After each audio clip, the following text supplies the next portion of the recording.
চার দফা দাবিতে আজকে চাকরিহারা যোগ্য শিক্ষক এবং শিক্ষাকর্মীদের তরফ থেকে ডাক দেওয়া হয়েছিল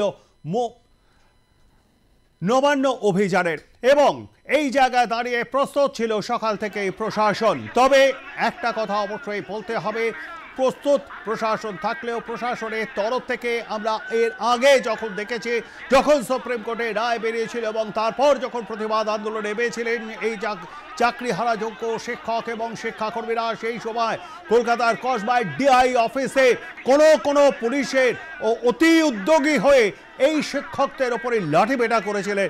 মুখ পড়েছিল সেই ঘটনায় রাজ্য সরকারে এবং আজকে কিন্তু পুলিশ সেখানে দাঁড়িয়েছিল। তবে লাঠি উঁচিয়ে থাকলেও সেই লাঠি কিন্তু ঘা পড়েনি কারোর গায়ে, অর্থাৎ এই জায়গায় দাঁড়িয়ে তারা জলকামানকে প্রস্তুত রেখেছিল, কিন্তু এই আন্দোলনকে ভাঙার জন্য ব্যবহার করা হয়নি জলকামান, একই সঙ্গে লাঠিও কিন্তু ব্যবহার করা হয়নি, যদিও লাঠি নিয়ে তারা উপস্থিত ছিলেন এবং বড় বড় ব্যারিকেড করে দেওয়া হয়েছিল, উঁচু একদম সেই যাকে বলা হয় গরাদে যেরকম আসামিরাও যাতে পালাতে না পারে সেই রকম ব্যারিকেড, যা আমরা গত বছরে দেখেছিলাম লালবাজার অভিযান যখন করেছিল অভয়ার বিচার, যে ডাক্তাররা জুনিয়র ডাক্তাররা সেই সময় লালবাজার অভিযানে যখন করেছিল এই রকম ব্যারিকেড করা ছিল, সেম একই ব্যারিকেড আজকে করা হয়েছিল। তবে পুলিশের সঙ্গে কিন্তু বচসা হয়েছে, বিভিন্ন জায়গায় মিছিল আটকেছে, প্রতিবাদের একটা অন্যরকম ভাষা কিন্তু আজকে দেখলো এই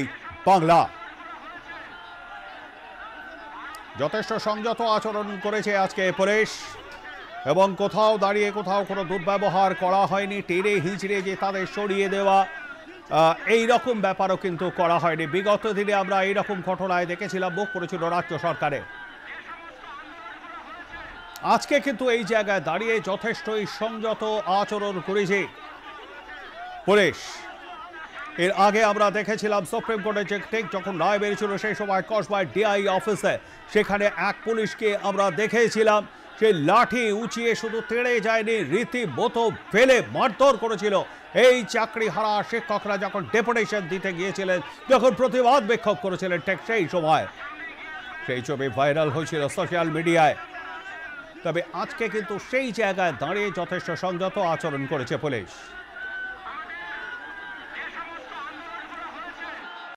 15 থেকে 16 জনের একটা টিমের নাম ঠিক করেছি যৌথভাবে। সেখানে সুমন রায় আছে, মিন্ময় দা আছে, আমরা যোগ্য শিক্ষক শিক্ষিকা অধিকার মঞ্চ আছি, রবিউল ইসলাম আছে, অনেকে মিলেই আমরা করেছি। সুমন দাও নিশ্চয়ই নামগুলো বলবে, কিছু নাম আছে সেখানে: স্বপন বিশ্বাস, মামুন রশিদ, রাকেশ আলম, আমি নিজে, স্মার্তি রয়, হাবিবুল্লাহ, হুমায়ুন ফিরোজ মন্ডল, রবিউল ইসলাম, আর বাকিগুলো সুমন একটু বলে দিচ্ছে। যোগ্য তালিকা ফিরে পাওয়ার মাননীয় মুখ্যমন্ত্রীর সাথে আমাদের যে মিছিল ছিল নবান্নের অভিযান, কেবল এবং কেবলমাত্র যোগ্য তালিকা নিয়ে সুপ্রিম কোর্টে রায় রিভিউ করতে হবে, সেই একটা দাবিতে ওএমআর এর ভিত্তিতে আজকের মাননীয় মুখ্যমন্ত্রী তিনি বসছেন না, জানাচ্ছেন সেখানে চিফ সেক্রেটারি মহোদয় দেখা করবেন বলে ডিসিপি এবং সিপি স্যারের পক্ষ থেকে জানাচ্ছেন। আমরা প্রাথমিক পর্যায়ে যাচ্ছি, সেই বৈঠকে যোগ্য শিক্ষক শিক্ষিকা শিক্ষাকর্মী, যোগ্য 18 নট কল ফর ভেরিফিকেশন এবং অনশনকারী মঞ্চের পক্ষ থেকে সুমন বিশ্বাস, অভিজিৎ করণ এবং আমাদের যে মিন্ময় মন্ডল দা নিজস্বভাবে চলছেন তিনি আছেন, রাজীব হাসদা, দীপঙ্কর হীরা, রবীন্দ্রনাথ সাহা আমাদের ব্লাইন্ড শিক্ষক, শ্বেতা রায়, কৃষ্ণগোপাল চক্রবর্তী, অনিরুদ্ধ ভট্টাচার্য, শিশির গড়াই, পঙ্কজ রায়, আমাদের সমস্ত অংশে এটাই আমাদের ঘোষিত লাইন। সেই লাইনের ভিত্তিতেই মাননীয় শিক্ষক চিন্ময় মন্ডল তিনি তার তালিকা বলেছেন, তিনিও তার তালিকা জানাবেন বা জানিয়েছেন। আমরা সকলে চাকরিহারারা দীর্ঘদিন ধরে যারা আন্দোলনে আছি তারা আজকে যাব, নবান্নে যাব। রবীন্দ্রনাথ বাবু এসেছেন উত্তরবঙ্গ থেকে, শরীফুল মিয়া, তাকে আসার জন্য অনুরোধ জানাচ্ছি। এই মুহূর্তে আমাদের সঙ্গে টেলিফোন লাইনে রয়েছেন বিজেপি নেতা রাহুল সিনহা। রাহুল বাবু, যোগ্য শিক্ষক চাকরিহারা যোগ্য শিক্ষকরা আজকে রাস্তায় নেমেছিলেন নবান্ন অভিযানের ডাক দিয়েছিলেন, কিন্তু পুলিশ আজকে কিন্তু যথেষ্ট সংযত ছিল, তারা বেত্রাঘাত করেনি। অর্থাৎ আজকে কিন্তু দাঁড়িয়ে রাজ্য সরকারের মুখ সেভাবে পোড়াতে পারেনি। বিষয়টাকে কিভাবে দেখছেন? দেখুন, বিষয় হচ্ছে তৃণমূলের চুরির কারণে যে শিক্ষকরা রাস্তায় এসে দাঁড়িয়েছে, এটা আজকে সবাই বুঝে গেছে। যদি তৃণমূল এই চাকরি বিক্রির ধান্দা না করত, তাহলে আজকে অন্তত যোগ্য যারা শিক্ষক তাদের এই দুরবস্থা ভোগ করতে হতো না। আর অযোগ্যদের বাঁচাতে গিয়েই যোগ্যদের পথে বসিয়েছে তৃণমূল কংগ্রেস। কারণ অযোগ্যরা হচ্ছে চাকরি পাওয়া, যারা পয়সা দিয়ে চাকরি পেয়েছে তারা, আর তারা হচ্ছে তৃণমূল কংগ্রেসের ভয়ের কারণ। কারণ নাম প্রকাশ করতে থাকলে তৃণমূলের ভূমিকম্প হয়ে যাবে। সেই জন্য তাদেরকে বাঁচাতে গিয়ে আজকে যোগ্যরা রাস্তায় বসেছে। এর আগের দিন যে পুলিশ যে বীরত্ব দেখিয়েছিল শিক্ষকদের ওপর, যে বীরত্বের নিন্দা শুধু বাংলায় নয়, বাংলার বাইরে সারা দেশ জুড়ে নিন্দা হয়েছে, যে শিক্ষকদেরও শেষ পর্যন্ত তাদের যোগ্য আন্দোলনের জন্য লাঠিপেটা খেতে হল। আজকে সেই কারণে অনেকটা সংযত হয়েছে সরকার, এবং যে কারণে পুলিশ সংযম দেখিয়েছে। কিন্তু এই সরকারের কোনো স্থিরতা নেই, কখন অসংযমী হয়ে যাবে, কখন সংযম দেখাবে এ বোঝা মুশকিল। কিন্তু যেটাই হোক, আমরা মনে করি যে অযোগ্যদের জন্য যোগ্যর ফাঁসি হবে, এটা কখনো মানা যায় না। অতএব আমরা এখনো বলছি, অযোগ্যদের তালিকা প্রকাশ করে যোগ্যদের সম্মান দেওয়ার ব্যবস্থা করা হোক। এটা সরকার করতে পারে এবং আদালতও তাতে মোহর লাগাবে। অসংখ্য ধন্যবাদ। আমাদের সঙ্গে থাকবার জন্য কথা বলছিলাম বিজেপি নেতা রাহুল সিনহার সঙ্গে, এবং তার প্রতিক্রিয়া আপনারা শুনলেন। আমাদেরকে আরো একবার জারি রাখি, আন্দোলনকারীদের মিছিল, প্রতিবাদের এক অন্য ভাষা। মিছিল আটকায় আজকে পুলিশ। শেষ পর্যন্ত পুলিশের সঙ্গে বচসা হয়, তবে কোথাও দাঁড়িয়ে কিন্তু পুলিশকে লাঠি উঁচিয়ে মারধর করতে দেখা যায়নি। সেই ছবি অন্তত আসেনি। ধস্তাধস্তি হয়েছে বটে, তবে তা যে পরিমাণ আজকের এই মিছিল বা যে অভিযানের যে ডাক দেওয়া হয়েছিল, যেভাবে এত বড় সমাগম ছিল, সেখানে সেটা খুবই স্বাভাবিক ব্যাপার।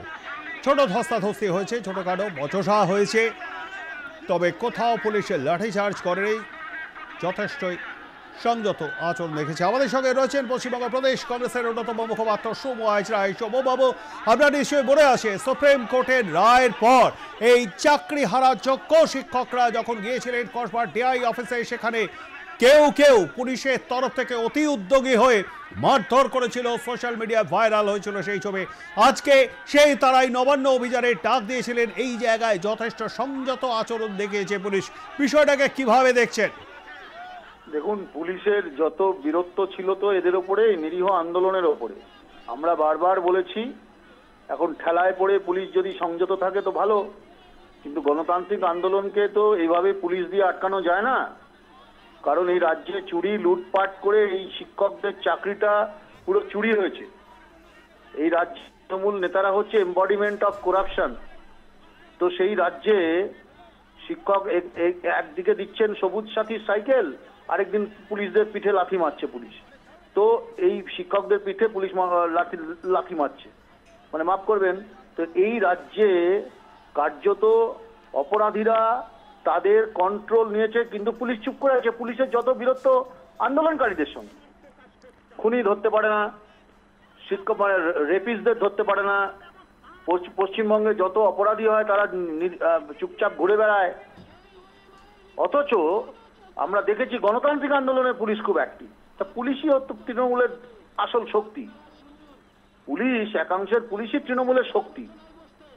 তো সেই জায়গায় দাঁড়িয়ে যা দেখুন, চাকরি চুরি করেছে, এই চাকরি চোরদের ধরতে হবে এবং আলাদা করতে হবে, এবং চাল আর কাকড়কে যে মিশিয়ে ফেলা হয়েছিল সেটাকে বেছে আলাদা করতে হবে। পরিষ্কার কথা, যারা যোগ্য শিক্ষক তাদের চাকরিটা ফেরত দিতে হবে।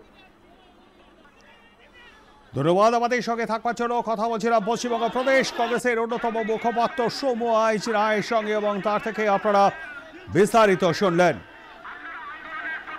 আপনাদেরকে আরও একবার জানিয়ে রাখি, আজ চাকরি হারা যোগ্য শিক্ষক ও শিক্ষিকাদের এবং শিক্ষাকর্মীদের তরফ থেকে ডাক দেওয়া হয়েছিল নবান্ন অভিযানের, এবং শেষ পর্যন্ত তারা কিন্তু চেয়েছিলেন, দাবি জানিয়েছিলেন মুখ্যমন্ত্রীর সঙ্গে তারা বৈঠক করবেন, যদিও মুখ্যমন্ত্রী কিন্তু বৈঠক করেননি। তবে রাজ্যের মুখ্য সচিব তার সঙ্গে বৈঠক হয়েছে, যদিও এই বৈঠকের সত্যতা এখনো পর্যন্ত রাজ্য সরকারের তরফ থেকে অফিসিয়ালি অর্থাৎ সরকারিভাবে জানানো হয়নি। এবং এই জায়গায় দাঁড়িয়ে আজকে 20 জন তারা গিয়েছিলেন, বৈঠক হয়নি নবান্নতেও, তবে বৈঠক হয়েছিল আজ শিবপুর পুলিশ লাইনে। আগেই জানিয়েছি এখনো পর্যন্ত এই বৈঠকের সত্যতা স্বীকার করে নেওয়া হয়নি সরকারি তরফে। আমাদের সঙ্গে এই মুহূর্তে রয়েছেন বিশিষ্ট সমাজকর্মী ও বিশিষ্ট শিক্ষাকর্মী মিরাতুন নাহার। মিরাতুন্দি, বিগত দিনে আমরা দেখেছি সুপ্রিম কোর্টের রায়ের পর কসবায় ডিআই অফিসে এই যোগ্য চাকরি হারা শিক্ষকরা যেদিন প্রতিবাদ বিক্ষোভ দেখাচ্ছিলেন, পুলিশের লাঠিচার্জ, আর সেই জায়গায় দাঁড়িয়ে আজকে নবান্ন অভিযান তাদের। পুলিশ কিন্তু যথেষ্টই সংযত আচরণ করছে। একজন শিক্ষাবিদ হিসেবে বিষয়টা কিভাবে দেখছেন? একদিকে গোটা রাজ্য ব্যবস্থার মাথায় যিনি রয়েছেন, রাষ্ট্র ব্যবস্থা বা আমাদের পশ্চিমবঙ্গ নামক রাজ্য ব্যবস্থার মাথায় যিনি রয়েছেন, যাকে বসানো হয়েছিল এবং তিনি এখন অবস্থান করছেন, তিনি যেটা করছেন সেটা আমার স্পষ্ট অভিমত হলো গোটা শিক্ষা ব্যবস্থাকে লন্ডভন্ড করে দিয়ে বেসরকারীকরণের দিকে, বাণিজ্যিকীকরণের দিকে ঠেলে দিচ্ছেন। খুব সচেতন ভাবে, পরিকল্পিত ভাবে, নানা প্রকার ষড়যন্ত্র কৌশল অবলম্বন করে তারই শিকার হয়েছে এই যোগ্য চাকরি হারা শিক্ষক, যাদের আজকে নাজেহাল হতে হচ্ছে বললে কম বলা হয়, যাদের জীবন বিপন্ন, কিন্তু তবুও তারা লড়াই করছেন সমস্ত রকম সর্ববিধ ক্ষমতা প্রয়োগ করে বলা যায়, অসহায়তাকে মেনে নিয়েও তারা লড়াই করছেন। তার একটা ছবি আমরা দেখতে পেলাম। তারা এখনো থামেননি এবং তাদেরকে যে এই অবস্থায় নিয়ে গেছেন যিনি, তিনি দিব্যি নির্বিবাদে রয়েছেন, কোন রকম তার গায়ে আঁচটিও লাগছে না। আমি মনে করি তিনি শাসক দলনেত্রী। অন্যদিকে পুলিশের ভূমিকা আজকে এই প্রকার হয়েছে, পুলিশ মন্ত্রককে তিনি নিজের পুরো স্বেচ্ছা মন্ত্রক, মানে স্বেচ্ছাকৃত ভাবে যেমন ইচ্ছা তেমন ব্যবহার করবেন বলে তিনি ক্ষমতায় এসেই পুলিশ মন্ত্রককে নিজের মন্ত্রক করে নিয়েছিলেন, পুলিশ মন্ত্রী হয়েছিলেন। পুলিশের কোনো উপায় ছিল না তার আজ্ঞানুবর্তী না হয়ে যথাযথ নিরপেক্ষভাবে, যাতে জনগণের পুলিশ হিসেবে কাজ করার কোনো সুবিধা এতদিন পর্যন্ত তাদের ছিল না, তারা করতে পারেননি। নানা রকম ভয়ে এবং লোভে ভয় এবং লোভের শিকার হয়ে তারা কাজ করেছেন। এখন হয়তো আমার অনুমান কিছুটা হয়তো তাদের বিবেক দেখা দিয়েছে তাদের মধ্যে, অথবা যে শাসক দলনেত্রীর আজ্ঞাবহ তারা ছিলেন, তার আজ্ঞাবহ হওয়াটা থেকে একটু নিজেদেরকে মুক্ত করতে পারছেন, এরকম পরিস্থিতি তৈরি হয়েছে। কারণ শাসক দলনেত্রী যা করছেন তা কারোরই সমর্থন পাচ্ছে না। এই অবস্থায় পুলিশ হয়তো একটু বিবেক ফিরে পেয়েছে, একটু বা পরিস্থিতি ফিরে পেয়েছে বিবেক সম্মত কাজ করার, যার ফলে তারা আজকে এই ধরনের তাদের সেই বিবেক সম্পন্ন বোধ বুদ্ধির উদয় হয়েছে বলে মনে হচ্ছে। কিন্তু এর পশ্চাতে নিশ্চয় তাদেরও কোনো অবস্থান এমন রয়েছে যে তারা আবার পাল্টে যেতেও পারে। অসংখ্য ধন্যবাদ মিরাতুন্দি। কথা বলছিলাম বিশিষ্ট শিক্ষাবিদ মিরাতুন নাহারের সঙ্গে, এবং তার থেকে তার প্রতিক্রিয়া আপনারা শুনলেন। শিক্ষাক্ষেত্রে বেসরকারীকরণের দিকে এগোচ্ছে এবং তারই একটা ধাপ এটা।